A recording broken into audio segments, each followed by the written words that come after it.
Guys ఇప్పుడు మనం లగజ్ పై park నుంచి మన రూమ్కి వెళ్ళిపోతున్నాము. అదే ఐ మీన్ నా రూమ్ మక్కాటిలో ఉంటుంది, మనీలాలోని. సో మీకు రోడ్స్ ఎంత బాగుంటాయి ఇక్కడ చూపిస్తాను. అంటే వీళ్ళు కంట్రీ అంతా ఎలా ఉన్నా సరే ఈ క్యాపిటల్ సిటీ వరకు మాత్రం రోడ్స్ అన్ని బాగా మెయింటైన్ చేస్తున్నారు. చాలా ట్రాఫిక్ రూల్స్ చాలా బాగుంటాయి.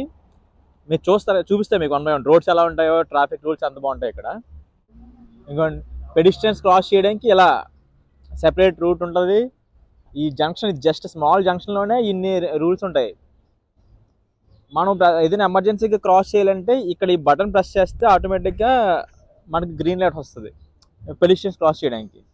కానీ మనకి టైం ఉంది 40 seconds ఇంకా.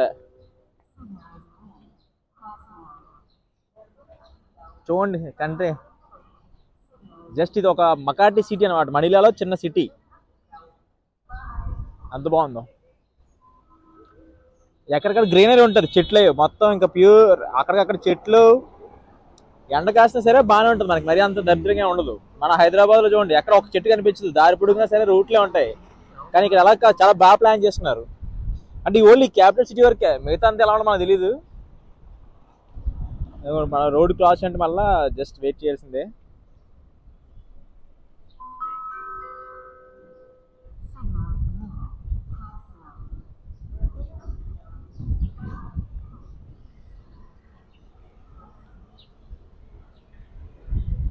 సో చూసారుగా ఎంత బాగున్నాయి రోడ్స్ ఇక్కడ.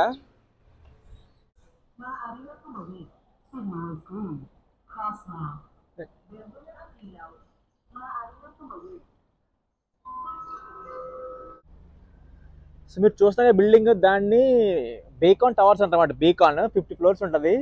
రూఫ్ చాలా బాగుంటుంది. అక్కడ నుంచి వ్యూ చూస్తే మనకి మ్యాక్సిమం సిటీ అంతా కనిపిస్తుంది, క్యాపిటల్ సిటీ అంతా.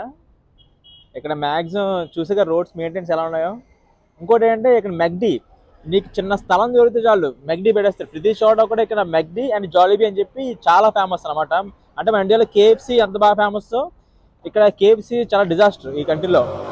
ఎందుకంటే వీళ్ళు టేస్ట్ మార్చేసారు. కేఎఫ్సీలు లోకల్స్కి తగ్గట్టు ఉండాలని చెప్పి వీళ్ళ స్టైల్లో కుక్ చేయడం మొదలెట్టారు. కానీ చాలా దరిద్రంగా ఉంది. కేఎఫ్సీ అయితే ఇక్కడ డిజాస్టరే. కానీ మెక్డీ అండ్ జాలీబీ అని ఉంటుంది, లోకల్ స్పెషల్ అనమాట. అది చాలా బాగుంటుంది. ఎప్పుడైనా వెళ్ళినప్పుడు చూపిస్తాను జాలీబీ కూడా. ఇదే మకాటి సెంట్రల్ స్క్వేర్ అని కనిపిస్తుంది కదా, అది మకాటి అంటే ఒక మార్కెట్ లాంటిది. మనకి అన్ని ప్రొడక్ట్ ఐటమ్స్ కూడా చాలా చీప్ రేట్లో దొరుకుతాయి. ఇదే బీకాన్ అని చెప్పాం కదా, 50 floors ఉన్నది బిల్డింగ్. నేను ఉండేది ట్రెవీలో, అది కూడా మీకు చూపిస్తాను. సో హైవేలు అన్నీ ఎక్కడెక్కడ అలా గ్రీనరీతో నింపేసి ఉంటాయి, చిన్న చిన్న గార్డెన్తో. సో మన మధ్యలో క్రాస్ చేయడానికి ఇలా చిన్న ఇంటలాగా ఉంటుంది. మీకు చెప్పగా మెక్డీ ఎక్కడ ఉంటుంది, అదే మెక్డీ. సో మనం వెళ్ళేటప్పుడు ఆ బీకాన్ టవర్ అని చెప్పాం, ఇదే దాని కింద నుంచి వెళ్ళాలి మనం.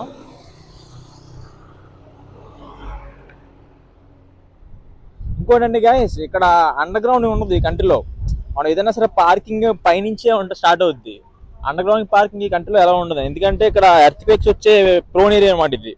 సో అందుకని చెప్పి ఈ కంట్రీలో ఎక్కడ కూడా అండర్ గ్రౌండ్ ఉండదు. ఓన్లీ కూడా ఏ బిల్డింగ్ అయినా సరే ఫస్ట్ 6 floors పార్కింగ్ ఇచ్చేస్తారు. సో ఇప్పుడు అంటే ఇలా ఉండదు, కానీ నైట్ టైం ఇది చాలా బాగుంటుంది ఏరియా అంతా. అది కేఎఫ్సీ అని చెప్పాం కదా, అసలు ఒకడు ఉండడు లోపల. 2 సార్లు కేఎఫ్సీకి, ఇంకా తర్వాత వెళ్ళిన విషయం అర్థమైంది. ఎందుకంటే అసలు చాలా దరిద్రంగా ఉన్న టేస్ట్ కేఎఫ్సీ ఇక్కడ ఈ కంట్రీలో. ఇక్కడ లోపలే మసాజులు గిసాజులు తెలుసుగా, చిన్న చిన్న బార్లు అన్నీ ఉంటాయి. నైట్ టైం అయితే ఇంక ఫుల్ హడావుడి ఉంటుంది. చెప్పండి, ఈ బీకాన్ టవర్లోనే 6 floors మా పార్కింగ్ ఉండని చెప్పి. సో లోపల పార్కింగ్ ఇచ్చిన ఇలా గ్రౌండ్ ఫ్లోర్లో మాత్రం ఇలా చాలా షాప్స్ ఉంటాయి. అంటే ఈ టవర్స్ స్టే చేసే వాళ్ళందరూ కూడా సెపరేట్గా ఏం అవసరం లేదు, బయటకు వెళ్ళాల్సింది నేను కొన్నాకన్నా ఏం చేయడం కన్నా. డైరెక్ట్గా ఇక్కడ అన్ని అవైలబుల్ ఉంటాయి. మ్యాక్సిమం వెజిటేబుల్స్ దగ్గర నుంచి అన్నీ కూడా దొరుకుతాయి మనకి. ఇదే ఆ టవర్స్ బేకాన్ అని చెప్పాం కదా, ఇది ఎంట్రీ లోపల నుంచి. అంటే 3 entries ఉంటాయి. ప్లస్ ఈ కంట్రీలో పిల్లులు బాగుంటాయి.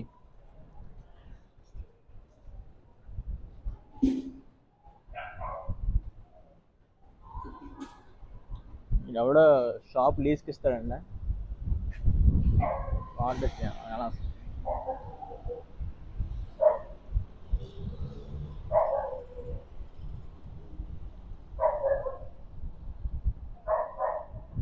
ఇది కూడా షాప్ ఫర్ సేల్. మొన్న నేను ఇక్కడికి వచ్చినప్పుడు ఇందులో కేక్ తిన్నాను, చాలా బాగుంది.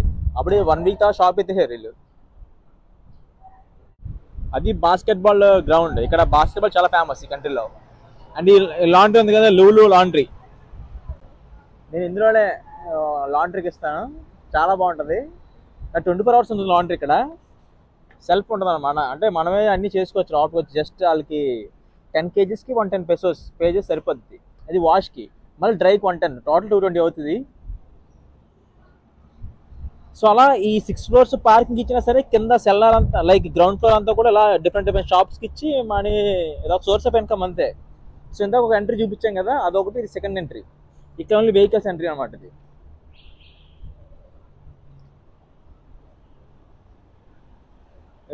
ఇంకోటి ఏంటంటే ఇక్కడ ప్రతి ఈ కంట్రీలో ప్రతి చోట కూడా మనకి వైన్స్ దొరుకుతాయి. వైన్ కోసం ఇబ్బంది పడాల్సిన అవసరం ఉండదు ఆల్కహాల్కి. ఇది జపనీస్ స్పెషల్ రెస్టారెంట్ అంట.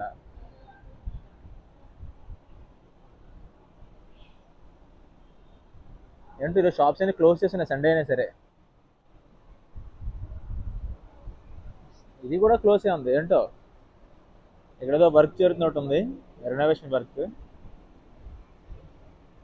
సో అదే వాల్టర్ మార్ట్ గైస్. మీకు ఆల్రెడీ నేను గురించి ఒక వీడియో చేశాను, అది మన యూట్యూబ్ ఛానల్లో ఉంటుంది. ఎప్పుడైనా కావాలంటే చూడొచ్చు.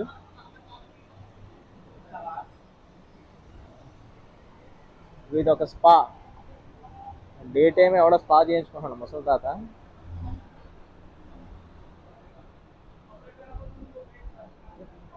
షాప్స్ అనే మామూలు జస్ట్ సూపర్ మార్కెట్ లాగా అనమాట. ఆల్మోస్ట్ అన్నీ దొరుకుతాయి. చెప్పాను ఇంకా ఎక్కడికి వెళ్ళకలేదు. కొన్ని వాళ్ళందరూ కూడా ఆల్మోస్ట్ ఎక్కడ కొనుక్కోవచ్చు, అన్ని ఇక్కడ దొరుకుతాయి. ఇది 7-Eleven అని చెప్పాం కదా. ఇది 7-Eleven ఏంటంటే మనకి మీ సేవా కేంద్రం ఎలా ఉంటుంది ఇండియాలో, మనకి మీ సేవలో మ్యాక్సిమం అన్ని పనులు అయిపోతాయి. అలాగే నీకు ఏ బిల్ పే చేయాలన్నా, ఏమైనా కొనాలన్నా, ఎమర్జెన్సీ ఐటమ్స్ అన్ని కూడా ఇంట్లో దొరుకుతాయి మ్యాక్సిమం. ప్లస్ తక్కువ రేటుగా ఉంటాయి. ఇది చాలా క్లిక్ అయింది 7-Eleven అని చెప్పి. మీకు ప్రతి 500 మీటర్స్కి ఒక 7-Eleven ఉంటుంది ఈ కంట్రీలో. మనం రూమ్కి వెళ్ళిపోతున్నాం. నేను ట్రెవీలో ఉన్నా చెప్పాను కదా, అదే ట్రెవీ టవర్స్. మాది కూడా 35 floors బిల్డింగ్. నేను 18th floor ఉంటా అన్నమాట. సో అది కూడా చేస్తే పోయిన వ్లాగ్ ఆ బిల్డింగ్ కూడా.